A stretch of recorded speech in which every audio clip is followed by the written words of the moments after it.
Hola! Welcome to my channel. I am Dr. Norma Iris, and in today's video, I will be talking to you about the science behind the dyes in Manny Mua'S Life's a Drag palette. I do want to give a disclaimer that this will be a very general explanation of the most important biological and chemical processes related to these dyes. And as with all biological and chemical processes, things are much more complicated the more closely you look into the details. So if you want to learn about the controversial dyes, keep on watching. Don't forget to subscribe to my channel and hit the notifications button so that you can follow me on this science of cosmetics journey. Also, check out more of my content on other social media platforms, whichever one you prefer. So let's get started. Manny Mua'S has launched his Lunar Beauty line with the Life's a Drag palette. Now, there has been some controversy over the synthetic red dyes that he used in order to keep this palette vegan. The three red dyes that he used were Red 7, Red 28, and Red 40, all in their lake form.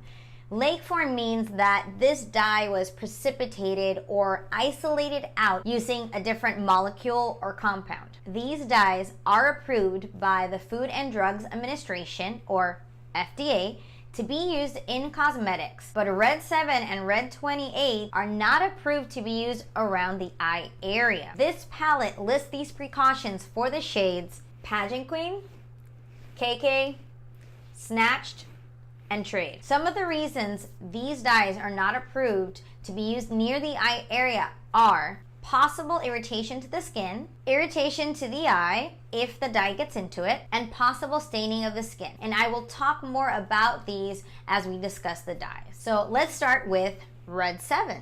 Unfortunately, I could not find many studies on Red 7. Of the few studies that I did find, one was on the exposure of Red 7 on human skin over long periods of time, and that did not result in any adverse effect. Additionally, I found one medical case of it irritating someone's lip. Now for Red 28. For this dye, the FDA errs on the side of caution because this water-soluble dye can form free radicals when exposed to light, causing oxidative damage. There are many compounds that can form free radicals when exposed to light.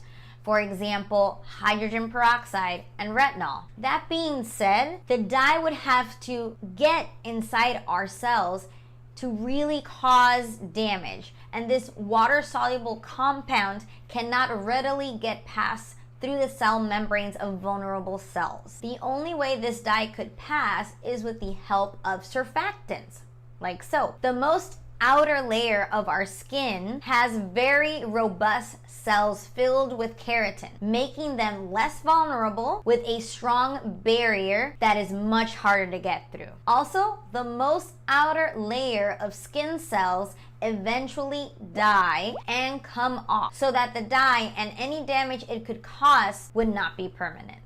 The skin has many layers so that the dye would not be able to penetrate through towards vulnerable cells that don't have keratin in sufficient amounts that would cause any lasting harm. And I will make a video about the biology of skin so we can discuss that a little bit further. The caution against the use of these dyes near our eye area is because our eyes are some of the most sensitive, if not the most sensitive parts of our bodies. Our eye cells are much more vulnerable than our skin cells and even the cells of our mouths. Our mouths are in contact with many more things and have many more defenses, especially against small amounts of a particular compound. Our eye's only defense is to tear up to get something out of it. So it's best not to get this dye in your eye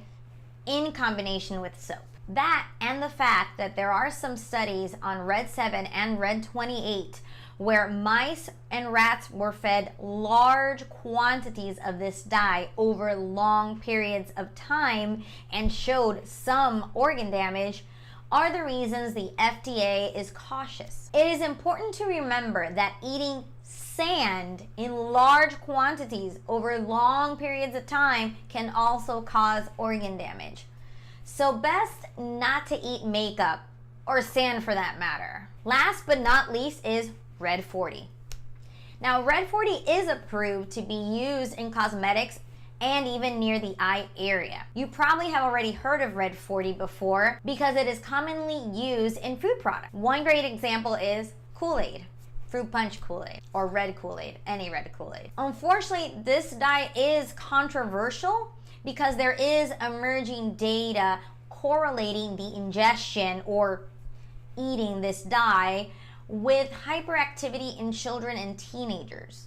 Now, more research needs to be done since some of these studies use a combination of dyes and not this dye alone. If substantial reproducible data does show that this dye can increase hyperactivity in children, then the FDA should probably ban the use of this dye in products. Red 40 can stain, and if you got Kool-Aid on your fingers as a kid, you probably remember getting it stained for a little bit. Red 7 and Red 28 can also stain the skin. Here's a picture of my eyelid after I had taken off some of the shades that I used in this palette to create a rainbow look. My skin was mildly stained and it was gone by the next day. Many natural dyes that are approved by the FDA are actually exempt from batch certification, while the red dyes that we just discussed, which are synthetic, do require batch certification. This means that the FDA chemists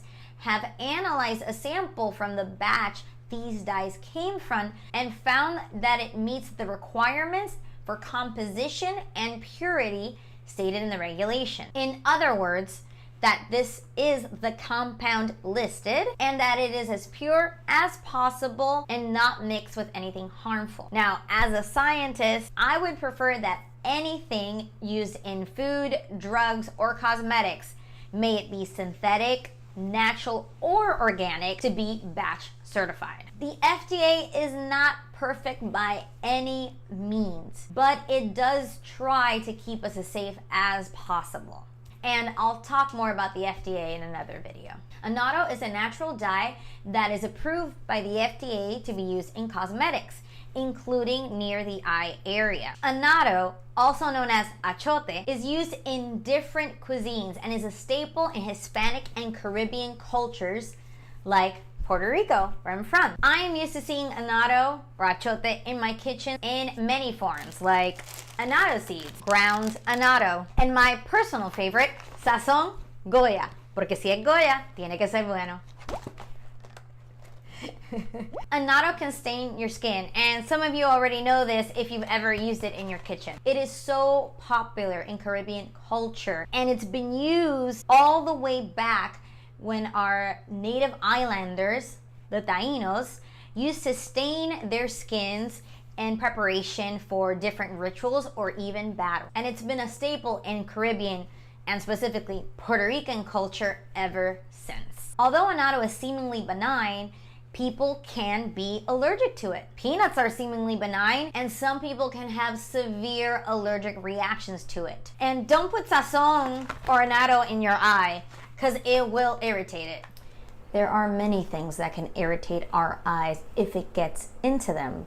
For example, soap or even very salty seawater. It can feel like they're burning. Saline contact solution has a very low amount of salt, and that is why it does not irritate our eyes. But if the concentration or amount of the salt is much, much higher, like very salty seawater, then it can irritate. So let's make a note that the quantity or amount of a compound is very important here. Not only that, but also how long and how repeatedly you are exposed to something. And these shades don't have large amounts of dye in them.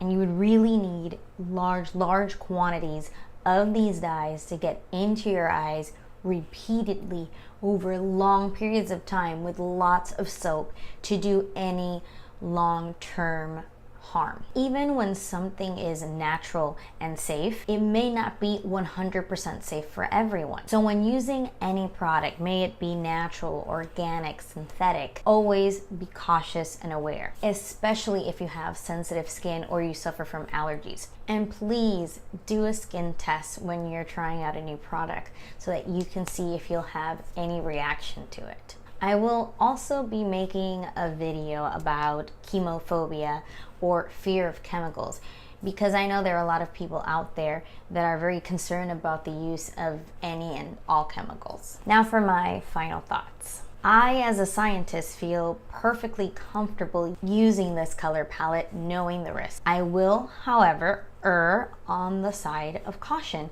and I will do my best to keep any of these shades from getting inside of my eye, especially to avoid getting them in there with any soap. But in general, we should always try to avoid getting anything inside our eyes, even though we put mascara and liner.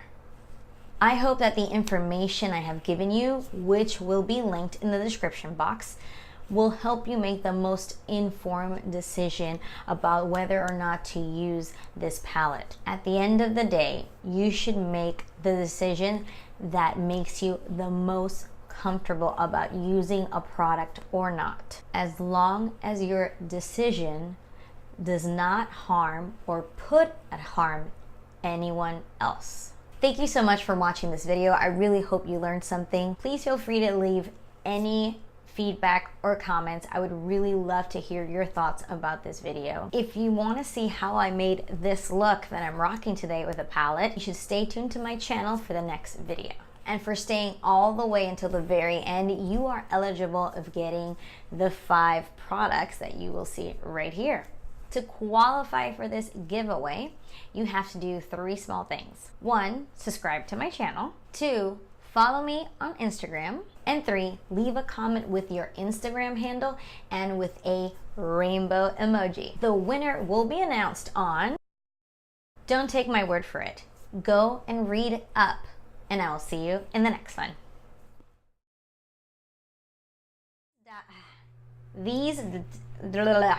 This palette lists those... why can't I say the word lists?